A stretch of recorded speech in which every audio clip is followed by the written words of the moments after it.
Hello students, आपके paper 6th का biostatistics portion में से हम आज सेकंड चैप्टर ले रहे हैं, जो कि है collection, organization and representation of data. Data collection तब शुरू होता है जब हम कोई रिसर्च प्रोजेक्ट करते हैं, किसी एम को लेकर, किसी स्टडी को लेकर जब हम डेटा कलेक्ट करते हैं और हमारे मन में एक रिसर्च क्वेश्चंस कुछ होते हैं जिनको लेकर हमें कोई हाइपोथेसिस तैयार होती हैं, उनके लिए प्रूफ्स ढूंढने होते हैं। तो इस तरह के आंकड़ों को लेकर या डेटा को लेकर जब हम कोई स्टडी स्टार्ट करते हैं तो हमारे पास ये डेटा का जो यूज़ होता है वो ये होता है कि हम अपनी हाइपोथेसिस को प्रूव करने के लिए काफ़ी सारे प्रूफ इकट्ठे करें। तो डेटा कलेक्शन एक बहुत ही इम्पॉर्टेंट प्रोसेस है किसी भी रिसर्च प्रोजेक्ट के लिए या किसी भी रिसर्च स्टडी के लिए। डेटा कलेक्शन जो है वास्तव में it is a process of gathering and measuring information on parameters of interest.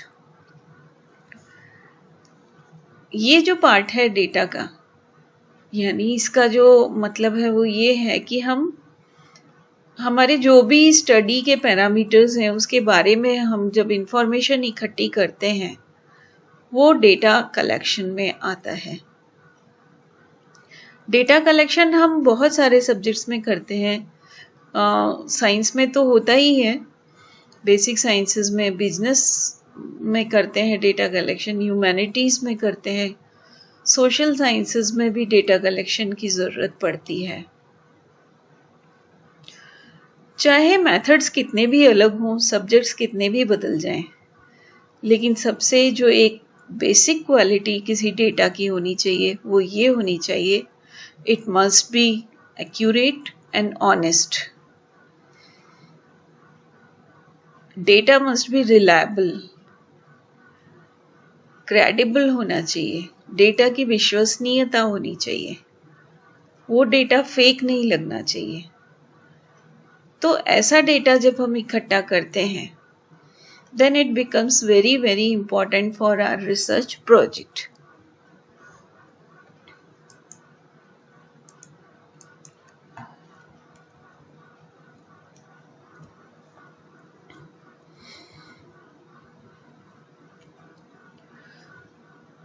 अब हम ये देखते हैं what is the importance of accurate and appropriate data collection. Data हम चाहे क्वालिटेटिव इकट्ठा कर रहे हों या quantitative, accurate data collection is must for maintaining the reliability of research. Appropriate data collection instruments या हमारे जो भी हों डेटा करने के मेथड्स, एरर की वहाँ पर चांसेस कम से कम होनी चाहिए। और इन मेथड्स में सबसे बड़ा जो इशू आता है when we talk of issues related to maintaining integrity of data collection, we must support the detection of errors. हमें अपने डेटा में एरर अगर है उसे ढूंढना चाहिए, चाहे वो जानबूझकर की गई हो या वो अनजाने में हुई हो, रैंडम एरर्स हो, कभी कभी होती हो, तब भी हमारे डेटा की इंटीग्रिटी तभी होगी जब हम डिटेक्शन ऑफ एरर्स करके उनको रिमूव करेंगे। तो हमें अपने डेटा को कलेक्ट करते समय सबसे पहले उनकी क्वालिटी की एश्योरेंस कर लेनी चाहिए कि हम जो डेटा इकट्ठा कर रहे हैं उसकी क्वालिटी क्या है और उस क्वालिटी को हम कैसे कंट्रोल करें, हम कैसे उस क्वालिटी को बनाए रखें। तब हमारी जो स्टडी है वो बहुत ही वैलिड होगी, बहुत ही रिलायबल होगी और हमारे रिजल्ट्स बहुत ही बढ़िया निकल कर आएंगे।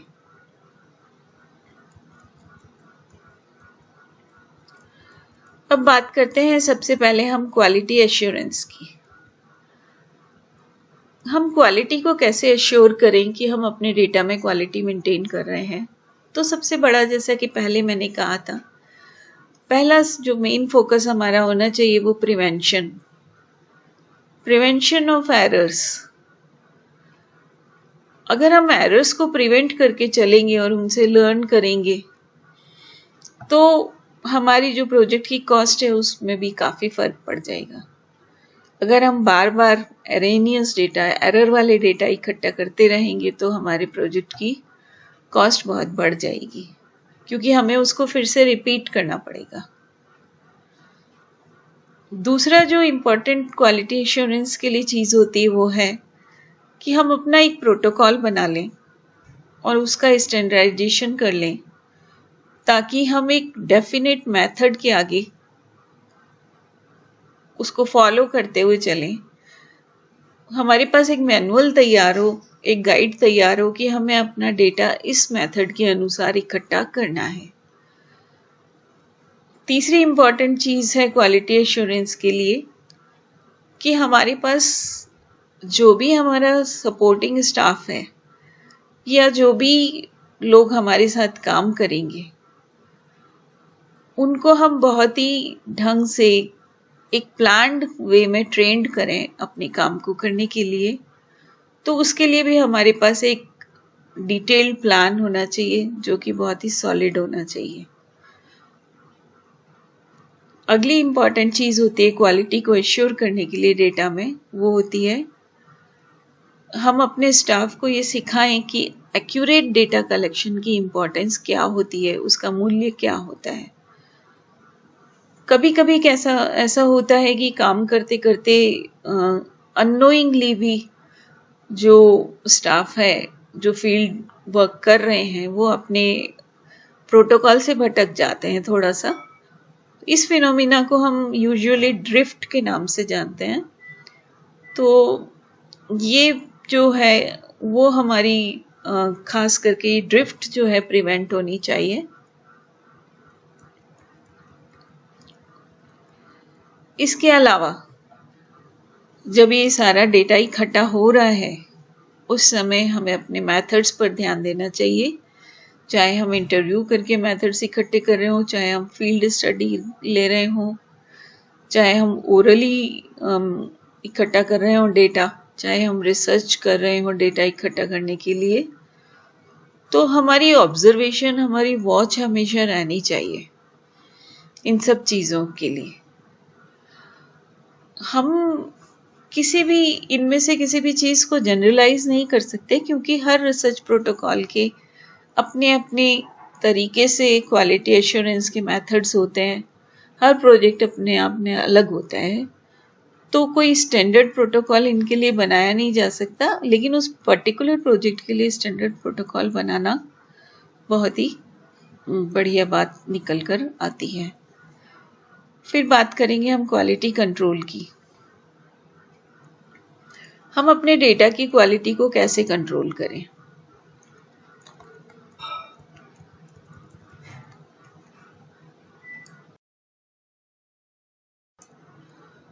क्वालिटी कंट्रोल के लिए हमें कुछ एक्टिविटीज़ करना बहुत ही ज़रूरी होता है, जिसमें यह है कि हम डेटा कलेक्शन की मॉनिटरिंग करें, उनको डिटेक्ट करते रहें और जो भी डेटा कलेक्ट हो रहा है उसको केयरफुली डॉक्यूमेंट करें। इसके अलावा हम जो लोग डेटा इकट्ठा कर रहे हैं उनसे कम्युनिकेशन बनाकर रखें, उनकी भी मॉनिटरिंग करते रहें। ऐसा ना हो कि इंफॉर्मेशन, जो फ्लो ऑफ इंफॉर्मेशन है, जो आप अपने रिसर्चर को दे रहे हैं, जो स्टाफ मेंबर्स रिसर्चर को दे रहे हैं, उनके बीच में कोई गैप नहीं होना चाहिए। उनसे बराबर कम्युनिकेशन में रहना चाहिए। अगर उनसे कम्युनिकेट नहीं किया जा सकता है तो उनकी मॉनिटरिंग ख़त्म हो जाती है और हम अपनी एरर्स को डिटेक्ट करने की पॉसिबिलिटीज़ को लिमिटेड कर देता है। अगर जब हम उनसे कम्युनिकेट ही नहीं करेंगे तो फिर हम एरर्स उनके डेटा कलेक्शन में कहाँ से ढूंढेंगे, जिसका प्रिवेंशन बहुत ही ज़रूरी है।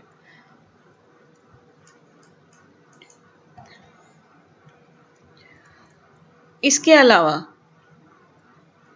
हम फ्रीक्वेंटली उस साइट पर विजिट कर सकते हैं, कॉन्फ्रेंस कॉल में रह सकते हैं उनके साथ। अगर वो हमें डेटा में वॉच रखें और अगर हम नहीं देख रहे हैं कि उसमें एक्सट्रीम वैल्यूज़ आई हैं या ऐसी वैल्यूज़ आई हैं जो इनवैलिड नहीं है या वैलिड नहीं है, तो उनको हम प्रॉपर इंस्ट्रक्शंस देकर रखें कि ये कैसे फॉल्टी जो डेटा कलेक्शन है उसको कम से कम मिनिमाइज करके रखें।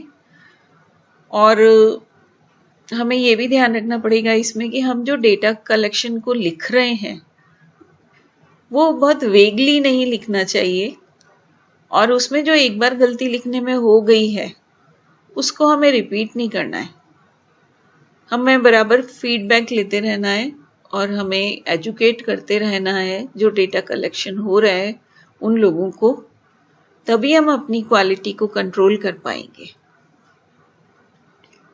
तो ये दो बातें हैं जिसमें से क्वालिटी एश्योरेंस तो हमें डेटा कलेक्शन से पहले ध्यान में रखनी होती है, और क्वालिटी कंट्रोल जो है डेटा इकट्ठा करता समय बहुत ज़्यादा काम आता है। अब आइए नेक्स्ट है types of data.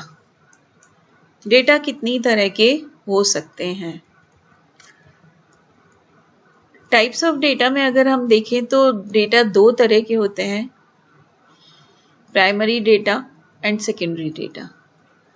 Primary data जो है वो फर्स्ट हैंड इंफॉर्मेशन होती है, हम खुद जाके लाते हैं या किसी से पहली बार आपको मिल रही होती है ड्यूरिंग द सर्वे, और चाहे हम इंटरव्यू से उसको इकट्ठा करें। तो पहला जो मेथड है प्राइमरी डेटा इकट्ठा करने का वो होता है ऑब्जर्वेशन।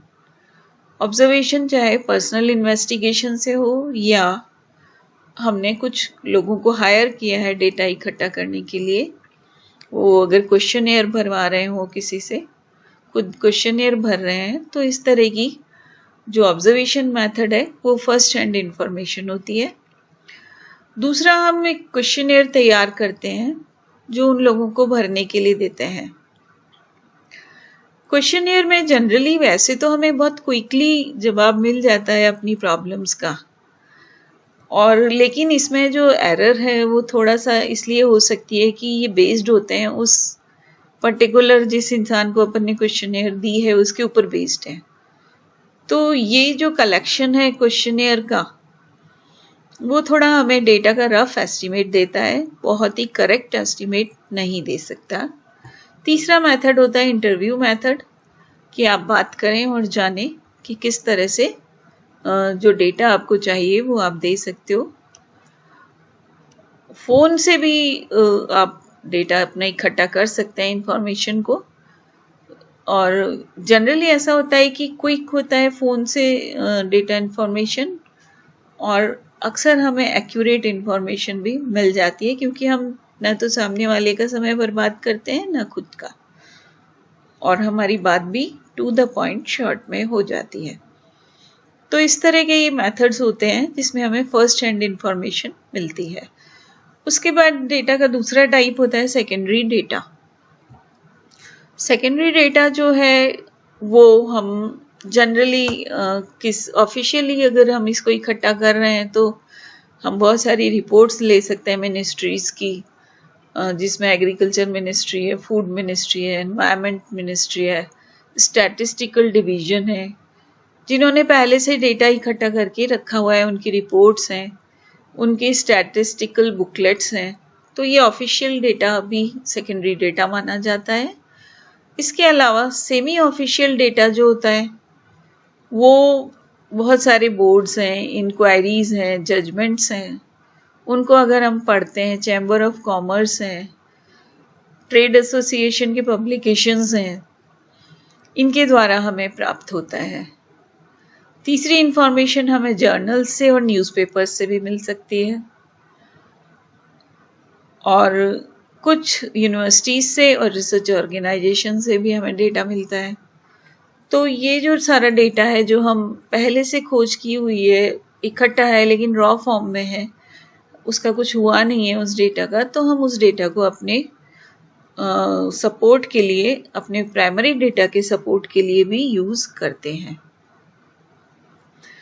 तो एक बार प्राइमरी और सेकेंडरी डेटा अगर हमारा इकट्ठा हो जाता है तब हमें उसकी वेरिफिकेशन करनी होती है।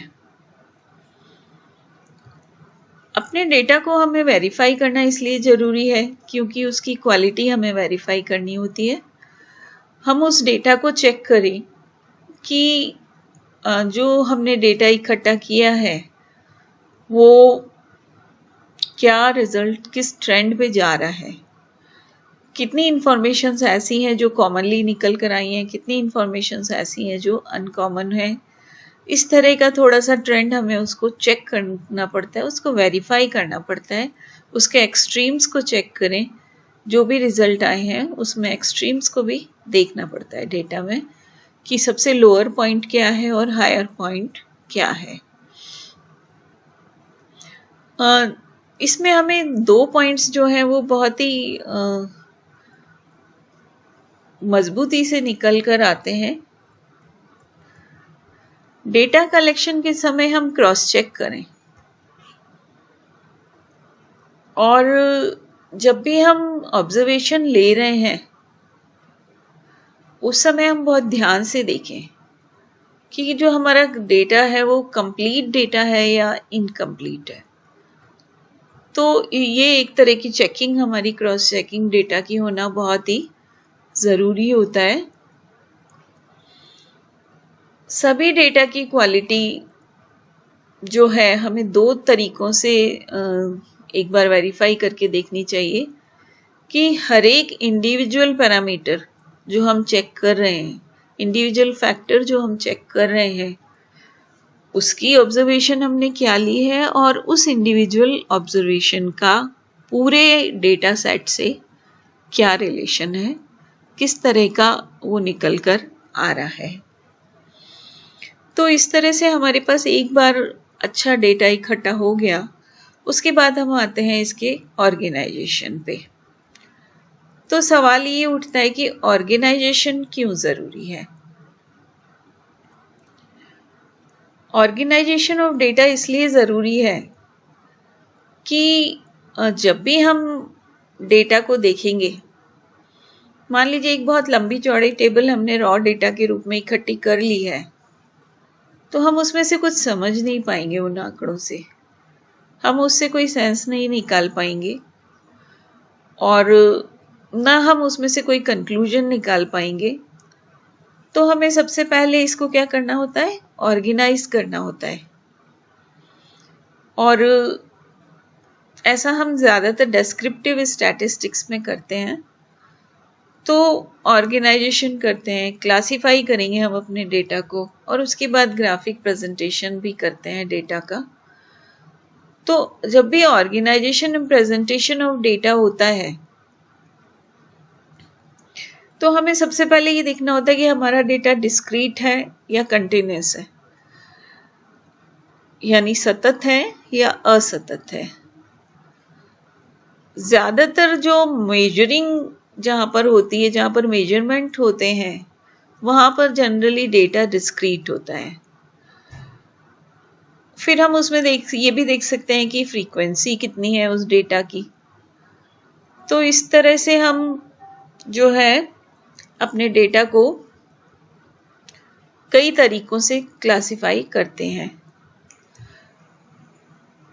क्लासिफिकेशन अगर टाइम के अकॉर्डिंग है, मान लीजिए हमने बहुत सारे सालों का कोई डेटा इकट्ठा किया है, तो ये डेटा जो है वो क्रोनोलॉजिकल क्लासिफिकेशन में आता है कि मान लीजिए 2015, फिर 16, फिर 17 में हम पॉपुलेशन की स्टडी कर रहे हैं। तो इस तरह का जो टाइम सीरीज का डेटा होता है वो क्रोनोलॉजिकल क्लासिफिकेशन में अरेंज किया जाएगा। इसके बाद आता है स्पाशियल क्लासिफिकेशन। स्पाशियल क्लासिफिकेशन में जो डेटा आएगा वो ज्योग्राफिकल लोकेशंस के हिसाब से आएगा कि मान लीजिए कई कंट्रीज़ का डेटा इकट्ठा है तो कंट्री के हिसाब से जमाएंगे उसको, स्टेट्स का है तो स्टेट्स के हिसाब से, सिटी का है तो सिटी के हिसाब से, डिस्ट्रिक्ट का है तो डिस्ट्रिक्ट्स के हिसाब से। तो ज्योग्राफिकल लोकेशन के हिसाब से हम जब डेटा अरेंज करते हैं तो वो स्पाशियल क्लासिफिकेशन कहलाता है। कई बार ऐसा होता है कि हम अपने डेटा में कुछ ऐसे क्वालिटीज़ होती हैं, ऐसे डेटा होता है जिसको हम नाप नहीं सकते। तो इस तरह की जो डेटा होते हैं वो एट्रीब्यूट्स कहलाते हैं या क्वालिटी कहलाती है। जैसे कि किसी की राष्ट्रीयता है, लिटरेसी है, धर्म है, जेंडर है, मैरिटल स्टेटस है, तो ये सब नाप नहीं सकते हैं। तो इस तरह का जो डेटा है वो एट्रीब्यूट्स के उसमें आता है। तो ऐसा डेटा जिसका क्लासिफिकेशन उसकी एट्रीब्यूट्स के आधार पर होता है उसको क्वालिटेटिव क्लासिफिकेशन में अरेंज किया जाता है। और जब भी मेजरेबल डेटा होते हैं जिनको हम नाप सकते हैं तो ये कलेक्टिवली जो डेटा है इनको हम क्लासेस में बांट सकते हैं और क्वांटिटेटिव क्लासिफिकेशन कहलाता है।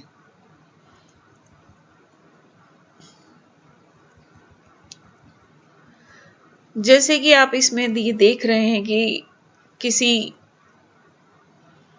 हॉस्पिटल में पेशेंट्स को इकट्ठा किया है और उनका जेंडर अगर देखा, मेल फीमेल अगर हम ऐसे लिख रहे हैं तो हमें उसको काउंट करना पड़ेगा कि कितने मेल्स हैं और कितने फीमेल्स हैं। और इस तरह से एक हम टेबल बना सकते हैं, फ्रीक्वेंसी टेबल, जिसमें मेल कितने हैं, फीमेल कितने हैं और टोटल नंबर कितना है उसको हम देख सकते हैं।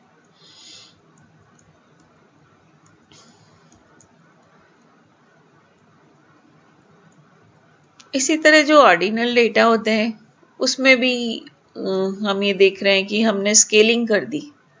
मान लीजिए सर्जरी के बाद पेन है तो पेन कितना है वो क्योंकि मेजरेबल नहीं है तो हम ये कह सकते हैं कि बहुत ही भयंकर दर्द 5 स्केल पे, severe pain, moderate pain, mild pain, no pain. तो जो एक्सपेरिमेंटल ग्रुप्स हैं और कंट्रोल ग्रुप्स हैं उनका अलग अलग स्केलिंग हुआ।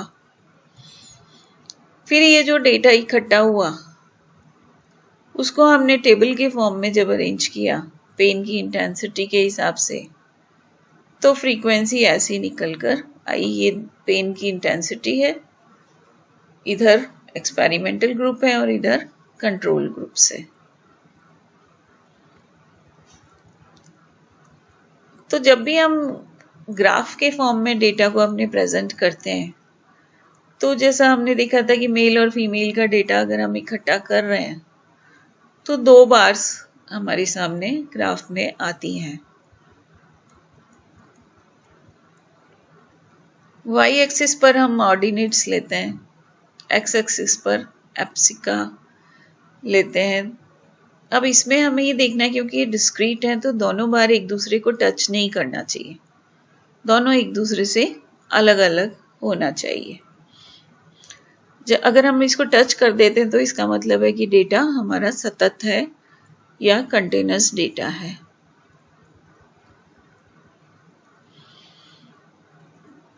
अब ये मान लीजिए ये एक दूसरी तरह का डेटा हमारे पास इकट्ठा हुआ है। अब इस डेटा में अगर हम बार बनाएंगे तो हमारे पास कोई बहुत बढ़िया रिजल्ट्स देखने को नहीं मिलेंगे। तो इस तरह के डेटा जहाँ पर बहुत बड़े पैमाने पर मेजरमेंट हुई होती है और कैटेगरीज कम हुई होती हैं तो उनको हम पाई डायग्राम से प्रेजेंट करते हैं। तो ये कुछ जो है डेटा कलेक्शन, ऑर्गेनाइजेशन, क्लासिफिकेशन के तरीके हैं जो कि आज हमने देखे हैं। सेकेंड पार्ट में इसके अब हम ग्राफिकल प्रेजेंटेशन ऑफ डेटा लेंगे और आई होप कि आपको ये डेटा वाला जो डिटेल है वो समझ में आ गया होगा। और नेक्स्ट चैप्टर हम ग्राफिकल प्रेजेंटेशन ऑफ डेटा की क्लास में डिस्कस करने जा रहे हैं। Thank you.